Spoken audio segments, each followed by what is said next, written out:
Attention, la lâche. Le câlin d'une petite chouette, la voix douce des soignantes.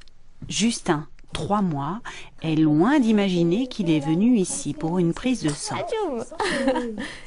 L'intervention se passera sans pleurs, car au moment où l'infirmière pique, le nourrisson tète une pipette de sucre. Bravo, Justin. Quand le bébé tète et qu'on pique, il devrait normalement pas avoir mal, parce qu'en fait, il sécrète des endomorphines qui font que ça coupe la douleur. Donc ça marche jusqu'à 3 mois et demi, 4 mois. Prendre en compte la douleur, quel que soit l'âge. Ça a l'air. Là, il est petit, donc souvent ils ne se souviennent pas énormément. Mais quand ils sont plus grands, la première fois, elle est toujours très importante parce que ça conditionne la suite. Si il a été traumatisé par sa première prise de sang, la prochaine fois qu'il aura une prise de sang ou qu'il devra venir à l'hôpital, forcément, il va être hyper angoissé. Et du coup, tout va être beaucoup plus compliqué. Dans le service de pédiatrie de l'hôpital Alpes-Léman, tout est pensé à hauteur d'enfant. On joue volontiers pour diminuer l'anxiété. Tu veux la toucher? Tu la touches? Tu vois, ça c'est pour soigner la poupée, elle est malade. Et toi, tu vas avoir pareil à ton bras ici. Tu la touches?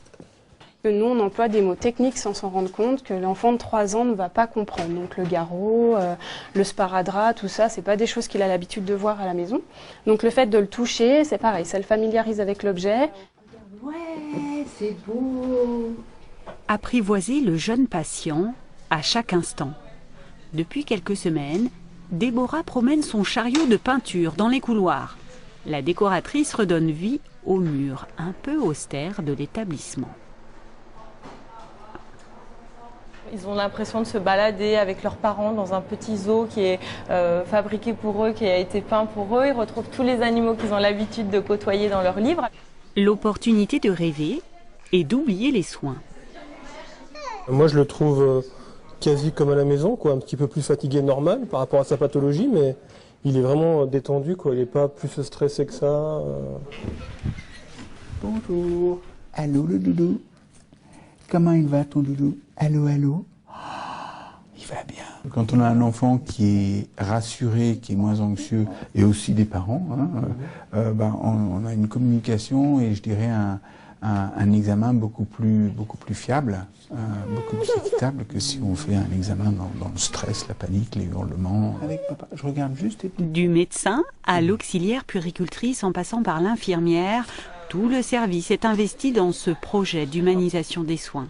Certains soignants ont même réalisé un livre sur leur temps personnel. Alors Nicolas, vu que tu es un petit peu anxieux, je vais te montrer le livre de Sacha va se faire opérer. En fait, c'est une légende qui raconte l'histoire du premier nounours opéré chez nous au CHAL en pédiatrie. Et ensuite, il y a l'anesthésiste qui va t'accueillir. Et c'est à ce moment-là que tu feras un énorme bisou à maman. Et maman, elle va retourner dans la chambre. Quelques images et quelques mots. D'accord. Nicolas oublie sa peur. Ils vont te mettre un masque sur ton petit nez et ta petite bouche. Tu vas compter jusque 3. 1, 2, 3 et hop. T'es au pays des rêves. Opération sécurisation réussie.